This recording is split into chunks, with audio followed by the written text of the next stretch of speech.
আজকের রেসিপিতে থাকছে একটি কোরিয়ান স্ট্রিট ফুড, সেটি হচ্ছে চিকেন নাগা উইংস। এই চিকেন নাগা উইংস তৈরি করার জন্য একটি মুরগির উইংস এবং লেগ পিসগুলো নিয়েছি। আপনারা চাইলে মুরগির যে কোনো অংশই নিতে পারেন। এই চিকেনগুলো ম্যারিনেট করার জন্য প্রথমে দিয়ে দিতে হবে 1 চা চামচ পরিমাণ লবণ, সেই সাথে নিয়ে নিতে হবে 1 চা চামচ পরিমাণ ধনিয়ার গুঁড়া এবং 1 চা চামচ পরিমাণ মরিচের গুঁড়া। দিয়ে দিতে হবে 1 চামচ পরিমাণ আদা এবং রসুন বাটা, 1 চামচ পরিমাণ সয়া সস এবং 1 খণ্ড লেবুর রস। এখন এই সবগুলো উপকরণ চিকেনের সাথে খুব ভালোভাবে মিশিয়ে নিতে হবে। চিকেনগুলো ম্যারিনেট হওয়ার জন্য 1 থেকে 1.5 ঘন্টা রেখে দিতে হবে। 1 থেকে 1.5 ঘন্টা পর উইংসগুলো ফ্রাই করার জন্য একটি ময়দার কোটিং করে নিতে হবে। এর জন্য প্রথমে একটি পাত্রে 1 কাপ পরিমাণ ময়দা নিয়েছি। এরপর নিয়ে নিচ্ছি পরিমাণ মতো লবণ, হাফ চা চামচ পরিমাণ ধনিয়ার গুঁড়া এবং 1 চামচ পরিমাণ মরিচের গুঁড়া। এখন এই ময়দার সঙ্গে মশলাগুলোকে খুব ভালোভাবে মিশিয়ে নিতে হবে। এখন এই চিকেন উইংসগুলোকে ময়দার সঙ্গে খুব ভালোভাবে কোট করে নিচ্ছি।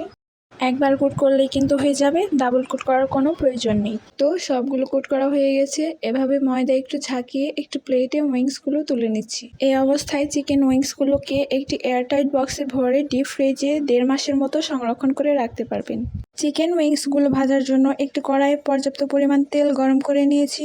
তেলটা খুব ভালোভাবে গরম হয়ে গেলে একে একে উইংসগুলোকে দিয়ে দিচ্ছি। উইংসগুলোকে তেলে দেওয়ার কিছুক্ষণ পর এভাবে উল্টে পাল্টে দিচ্ছি। এই চিকেন উইংসগুলোতে কিন্তু খুব সুন্দর একটি কালার চলে আসছে। এ পর্যায়ে আমি উইংসগুলো তুলে নিচ্ছি। আমার প্রতি ব্যাচ উইংসগুলো ভাজতে ঠিক 8 থেকে 10 মিনিটের মতো সময় লেগেছে। এখন আরেকটি প্যানে কিছুটা তেল গরম করে সেখানে 1 টেবিল চামচ পরিমাণ দিয়ে দিচ্ছি রসুন কুচি। এখন 1 চামচ পরিমাণ চিলি ফ্লেক্স দিয়ে একটু হালকাভাবে ভেজে নিচ্ছি।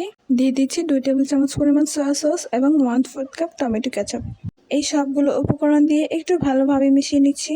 এই সসগুলোকে 2 মিনিটের মতো জাল করে নিয়েছি। 2 মিনিট সসগুলোকে জাল করে নিয়েছিলাম। এবার আগে যে চিকেন উইংসগুলো ভেজে রেখে দিয়েছিলাম সেগুলো এই সসের সাথে অ্যাড করে দিচ্ছি।